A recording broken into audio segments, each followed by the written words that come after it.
Remember, every time you open your mouth to talk, your mind walks out and parades up and down the words. Edwin H. Stewart. The Torah reading of Chukat deals with the concept of purification. God prescribes the procedure of the red heifer to cleanse us from ritual impurity.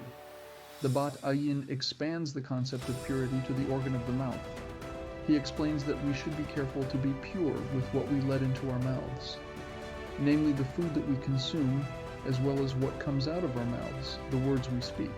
He cites the Talmud, which talks about a closed mouth, an open mouth.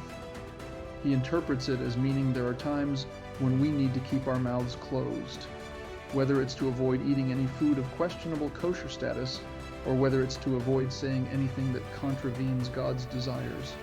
We should only open our mouths to permitted foods. We should only open our mouths to speak positive, helpful, kind words. The Bat Ayin details that there is a further correlation between closed mouth and open mouth. If we succeed in keeping our mouths shut from prohibited foods, if we succeed in keeping our mouths shut from talking inanities, of using foul, hurtful language, or of gossiping, then God as recompense will open His mouth. He will open the mouth of heaven to rain upon us a bounty of prosperity.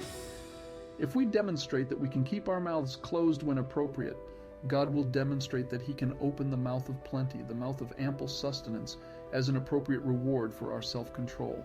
He further elaborates that there is an innate sanctity in the letters of the Hebrew alphabet. When we use Hebrew letters to speak words that are holy, words that are sacred, in the right place, time, and context, it has a power that resonates in the heavens. It further opens up the divine gates of blessing. However, if we abuse our gift, our power of speech, then it shuts that conduit. It turns off the faucet of munificence and blocks God's blessings from reaching us.